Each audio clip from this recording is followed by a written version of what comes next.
क्या आपने कभी सोचा है कि हम किस तरह से जानकारी स्टोर करते थे और किस तरह से ये सब कुछ समय के साथ बदलता गया है।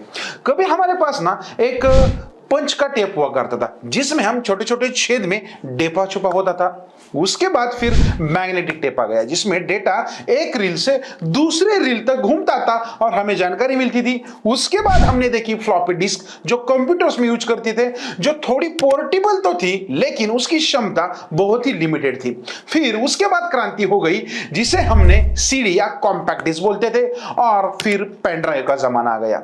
छोटे से साइज में बड़ी मात्रा में डेटा स्टोर करने की शक्ति हमें यहां मिली, लेकिन ये सब तो एक शुरुआत थी। अगर आपने आज देखा तो हम हार्ड ड्राइव में जो हमारे कंप्यूटर में बड़ी मात्रा में डेटा रखता है और उसके बाद तेजी आई एसएसडी की जिसे हम सॉलिड स्टेट ड्राइव बोलते हैं, जो पलक झपकते ही सब कुछ एक्सेस करता है और फास्ट प्रोसेसिंग करता है।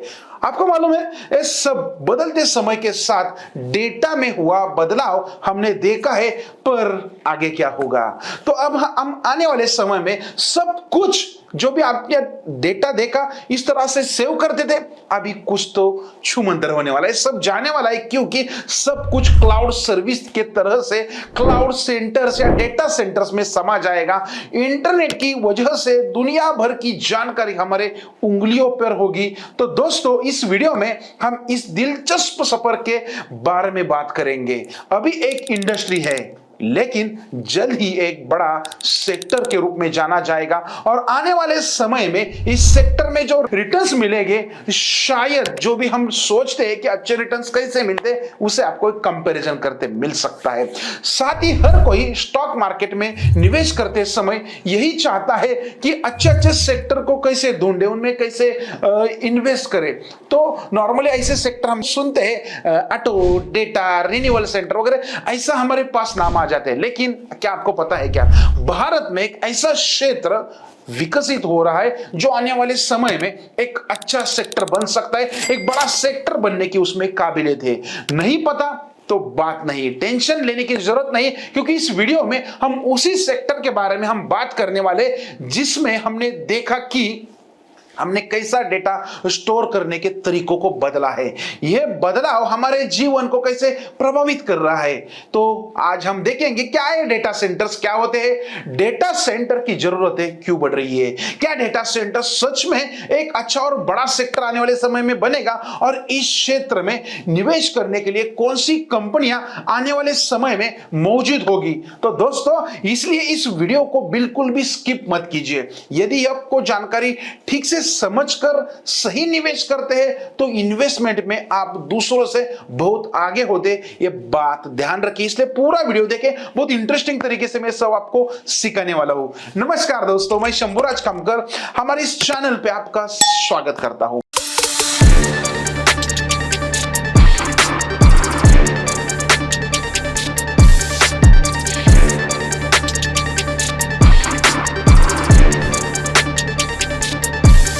आज की वीडियो में जिस सेक्टर पे हम बात करने वाले हैं वो है डेटा सेंटर, क्योंकि पिछले 20 दिनों पहले हमने एक डेटा कुछ लोगों को शो किया था। इसमें बताया देखो दुनिया के कौन सी कंट्री के पास कितने डेटा सेंटर्स है। ये डेटा देखने के बाद बहुत सारे लोग बोले अरे हमारा नंबर तो बहुत नीचे है, हम बहुत पीछे है। हमने बोला अरे हम पीछे नहीं है, हमें तो बहुत सारी अपॉर्चुनिटी है और इसी अपॉर्चुनिटी को हम आपके साथ लेके आए इन डिटेल में। तो चलिए अब हमने मेन टॉपिक की ओर बढ़ते हैं जिसमें हम सबसे पहले जानेंगे कि डेटा सेंटर होता ही क्या है। तो ध्यान में रखो, डेटा सेंटर यानी सर्वर, स्टोरेज और नेटवर्क सिस्टम से लेस एक हाईटेक सुविधा है। हम जो इंस्टाग्राम, व्हाट्सएप और फेसबुक इस्तेमाल करते हैं ना, उस पर हम एक दूसरे को रील्स, मैसेज और वीडियो भेजते रहते हैं।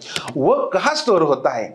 यह एक डेटा सेंटर में स्टोर होता है, या हम ड्राइव पर जो डॉक्यूमेंट अपलोड करते हैं ना, वो भी डेटा सेंटर में स्टोर होते हैं। इसी वजह से डेटा सेंटर को आज के जमाने का एक डिजिटल गोदाम भी कहा जा सकता है।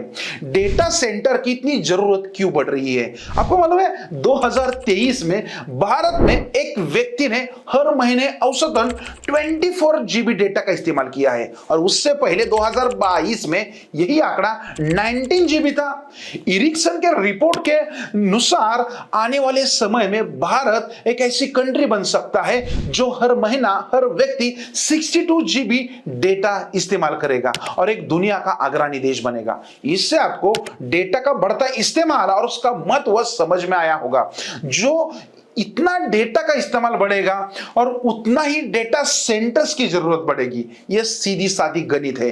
अब डेटा सेंटर के बारे में तो जान लिया, अब देखते हैं how data centre industry work. थोड़ा इसमें हम थोड़ा इन डेप्थ में जाने का प्रयास करते तो ध्यान रखो, डेटा सेंटर मुख्य रूप से 3 प्रकार के होते हैं, जिसमें पहला आता है कोलोकेशन डेटा सेंटर्स, दूसरा आता है हाइपरस्केल डेटा सेंटर्स और तीसरा प्रकार आता है इसमें एंटरप्राइज डेटा सेंटर। अब आपको लगेगा कि ये डेटा सेंटर के प्रकार हमें क्यों बता रहे हैं आप, लेकिन ध्यान दीजिए, डेटा सेंटर के प्रकार समझने यह समझे कि नॉर्मली निवेश कहां करना है, उसमें क्या अपॉर्चुनिटीज आने वाले समय में बन सकती है। जैसे कि पहला है उसमें colocation data centre.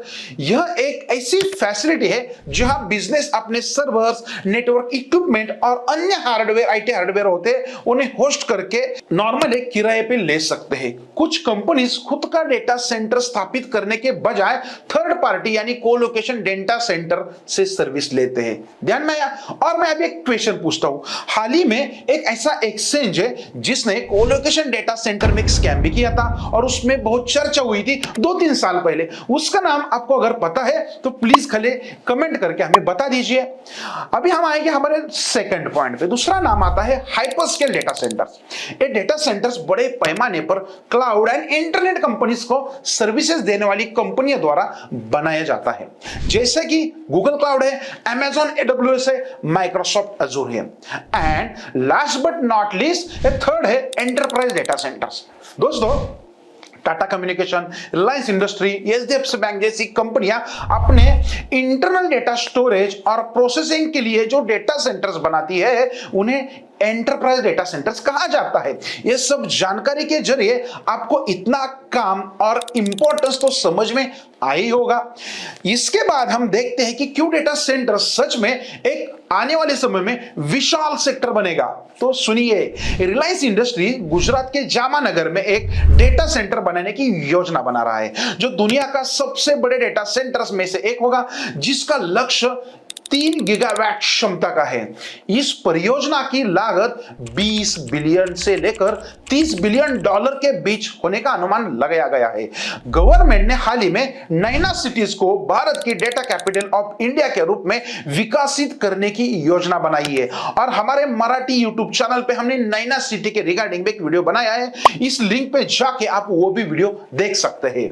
Adani Conex वर्तमान में 17 मेगावाट पर है, लेकिन जल्द ही 4x7 मेगावाट क्षमता तैयार करने वाला है, क्योंकि भारत दुनिया का सबसे बड़ा डेटा कंज्यूम करने वाला देश है और भारत में सिर्फ 2% ही डेटा सेंटर है, जिसमें अगर बाकी देशों को देखें, मार्च 2025 में 5 कंट्रीज टॉप पर काम कर रही है, जिसमें हमारा नाम किधर भी नहीं है। जिसमें पहला है यूनाइटेड स्टेट्स ऑफ अमेरिका, जिसमें लगभग 5426 डेटा सेंटर्स है। उसके बाद आता है जर्मनी, जिसमें है 522 डेटा सेंटर। उसके बाद नंबर आता है यूनाइटेड किंगडम, 523 डेटा सेंटर्स। उसके बाद आता है चाइना, 449 डेटा सेंटर्स। उसके बाद नंबर आता है फ्रांस, 355 डेटा सेंटर्स। इस डेटा के हिसाब से इंडिया इन देशों के रेस में टॉप 20 में भी नहीं है, इसलिए सरकार इस पर काम कर रही है। तो क्या इस क्षेत्र में अवसर है? हाँ दोस्तों, बिल्कुल है। अब अवसर है तो चलिए देखते हैं इसमें से किसमें अपॉर्चुनिटी बन सकती है। जैसे कि गूगल, डेल, AWS हमें बोलते हैं, जो Amazon की वेब सर्विस है, SAS है, माइक्रोसॉफ्ट अजूर है, ये दुनिया की प्रमुख डेटा स्टोरेज कंपनियां हैं, पर इनमें हम सीधे इन्वेस्ट नहीं कर सकते। अब ये सब तो विदेशी कंपनियां हैं, तो भारत की कौन सी कंपनियां हैं? तो चलो देखते हैं डेटा सेंटर में हमारे कौन सी कंपनियां काम करती है। इसमें पहला नंबर आता है ST टेलीमीडिया। 30 डेटा सेंटर्स हैं जो भारत के सबसे डेटा ज्यादा सेंटर्स इनके पास है। उसके बाद नंबर आता है CTLIS, इसमें जो 19 डेटा सेंटर्स है। उसके बाद नंबर आता है NTT, 18 डेटा सेंटर्स है। उसके बाद नंबर लगता है टाटा कम्युनिकेशन का, उनके पास 12 डेटा सेंटर्स है। उसके बाद नंबर लगता है नेक्स्ट्रा जो एयरटेल का है, उनके पास भी 12 डेटा सेंटर्स है। CP के पास 11 डेटा सेंटर्स है। रिलायंस के पास 9 डेटा सेंटर्स है और अदानी कोनेक्स के पास 6 डेटा सेंटर्स है। ये सारी भारत की कंपनियां हैं, जिससे बहुत कम कंपनियां स्टॉक मार्केट पे लिस्टेड है, जिनमें से नॉर्मली टाटा कम्युनिकेशंस एक लिस्टेड है जो डेटा सेंटर्स ऑपरेशंस के लिए जानी जाती है। मालूम था आपको? अगर नहीं मालूम था तो हमें कमेंट करके बता दीजिए। उसके बाद रिलायंस इंडस्ट्री जो है डेटा सेंटर्स को, जो जियो लिस्टेड कंपनी है, उसके जरिए ऑपरेट करती है। नॉर्मली रिलायंस का काम तो ऑयल में है, नेचुरल गैस में है, लेकिन उन्होंने जो जियो बनाया है उसका मुख्यत्वे काम इसमें ही है। उसके बाद आता है नेक्स्ट्रा जो एयरटेल का है। उसके बाद L&T का क्लाउड इन्फिनिटी है, जो भारतीय एयरटेल और L&T की सब्सिडरी कंपनी है। तो ये सारी कंपनियां इसमें काम करती है। आपको इतने दिन मालूम था क्या? नहीं था ना, इसलिए हमारे वीडियो आपको देखते रहना है। तो दोस्तों, इस जानकारी से आपको पता ही लगा होगा कि इस सेक्टर में कौन सी कंपनियां आने वाले समय में अच्छी बनेगी, यहां पे अपॉर्चुनिटी खड़ी होगी। क्योंकि नॉर्मली कंपनियां जान के कुछ भी रिस्क मत लीजिए, उनका प्रॉपर स्टडी कीजिए, तभी हमें अच्छी सारी कंपनियां मिल सकती है। अब हम देखते हैं कि गवर्नमेंट इस बारे में क्या नए प्रयास कर रही है, क्योंकि आने वाले में समय में अगर गवर्नमेंट का प्रयास अच्छा रहेगा तो अच्छी खासी कंपनी आपको भी समझ में आएगी। जिसमें सरकार द्वारा 2020 में डेटा सेंटर पॉलिसी लाई गई। भारत को डेटा हब बनाने के लिए सरकार का जोरदार प्रयास भी जारी है। साथ ही साथ सरकार द्वारा इस क्षेत्र में इंफ्रास्ट्रक्चर डेवलपमेंट, इन्वेस्टमेंट करने के लिए बड़े पैमाने पर इंसेंटिव दिया जा रहा है। नवी मुंबई है, हैदराबाद है, जामनगर है, इस सिटी में डेटा कैपिटल बनाने की बहुत बड़ी रेस चालू है। इसलिए इस सेक्टर में बहुत तेजी से डेवलपमेंट हो रहा है। पर मैं आपको इसके लिए एक इनसाइट बताता हूं। ये जो डेटा सेंटर की डेवलपमेंट हो रही है ना, इसे सिर्फ डेटा कंपनी नहीं बल्कि अन्य सेक्टर को भी फायदा होने वाला है। तो आप पूछोगे कैसे? तो चलिए हम देखते हैं कि आप कौन से इतर सेक्टर्स है जिनको इसका फायदा होगा। जिसमें भारत के डेटा सेंटर्स मार्केट को एक की प्लेयर्स में पहले नंबर पर है। उसका नाम है IT इंफ्रा प्रोवाइडर्स। इनमें नाम क्या? ये जो नाम है IT इंफ्रा प्रोवाइडर्स, इसमें कंपनियां कौन कौन से आती है? अरिस्टा है, सिस्को है, डेल है, IBM है, ओरेकल है, हुआई है, लिनोवो, HP, इतनी सारी कंपनियां उसमें आती है। इसके बाद सेक्टर है कंस्ट्रक्शन एंड सब कॉन्ट्रैक्टर्स, जिसमें L&T है, टाटा प्रोजेक्ट्स है, एकॉम है, टेक्नो इलेक्ट्रिकल है, अवालिया है, टर्नर एंड टोवर्सन है, एक कंपनी इसमें आ जाती है। थर्ड सेक्टर आता है इंफ्रा प्रोवाइडर्स। ध्यान में रखो किधर किधर ये यूज में आता है, ये भी हम यहाँ पे इन डेप्थ में आपको दे रहे हैं। इसमें नॉर्मली अगर आपने देखा इंफ्रा प्रोवाइडर्स में ABB है, कैटरपिलर है, कमिंस है, शिंडलर इलेक्ट्रिकल है, सीमेंस, रिटेल, फर्टिक, इतने कंपनियों का इसमें समावेश आता है। चौथा सेक्टर है इन्वेस्टर्स, जिसमें अदानी कोनेक्स, AWS, माइक्रोसॉफ्ट, रिलायंस जियो, एयरटेल, नेक्स्ट्रा, योटा, BSNL, पाई डेटा सेंटर्स, इस सारी कंपनियां है इसमें। और 5 नंबर पे है न्यू एंट्रेंट्स। इसमें नाम आ जाते हैं कैपिटल लैंड, डिजिटल एज, यूवरस्टोन, Lumia, Cloud Infra, SLG Capital, इन सारी कंपनियों का समावेश होता है। तो दोस्तों, अब इस सब जानकारी से सुनिश्चित है कि आने वाले समय में डेटा सेंटर्स सेक्टर्स की निश्चित रूप से एक रोमांचक और संभावित एक बड़ा सेक्टर के रूप में उभर रहा है। डेटा की बढ़ती मांग और सरकार के प्रोत्साहन से इस क्षेत्र में विकास हो रहा है और बहुत सारे बड़े पैमाने पे जाने की संभावना भी है। यदि आप सही कंपनियों में निवेश करते हैं तो आने वाले वर्षों में आपको एक बहुत मजबूत इन्वेस्टमेंट के लिए अपॉर्चुनिटी मिल सकती है। तो आज हमने यह वीडियो में एक बात पे बहुत सारी इन डेप्थ में चर्चा की, एक नई जानकारी आप तक पहुंचाने की कोशिश की। अगर आपको ये जानकारी अच्छी लगी तो वीडियो लाइक और शेयर करें और हमारे चैनल को सब्सक्राइब करना मत भूलिए। आपको स्टॉक मार्केट और निवेश से जुड़ी ऐसी महत्वपूर्ण जानकारी हमारे और से हम देते रहेंगे। अगर आपको ऐसे भविष्य में अच्छे अच्छे सेक्टर चुनने हैं, स्टॉक मार्केट भी इन डेप्थ में सीखना है, तो आपको नीचे गए दिए लिंक पे जाके आपको एक डीमैट अकाउंट खुलवाना है और हमसे जुड़ जाना है। हम क्या करते हैं, हर एक व्यक्ति को स्टॉक मार्केट का एक फ्री ऑफ कोर्स देते हैं। क्यों? क्योंकि हमें लगता है कि सबसे पहले इंफॉर्मेशन जरूरी है। कोई अच्छा करना है तो उससे पहले हमें वो स्किल आना चाहिए, और इसलिए हमारा एक छोटा प्रयास है, हमारे साथ जुड़िए और स्टॉक मार्केट सीखिए, और हमारे चैनल को सब्सक्राइब करना भी मत भूलिए। अभी ये वीडियो आपको कैसा लगा, इसमें कौन सी इंपॉर्टेंट इंफॉर्मेशन आपको अच्छी लगी, हमें जरूर कमेंट करके बता दीजिए, और कम से कम 5 ग्रुप में शेयर करना मत भूलिए। धन्यवाद।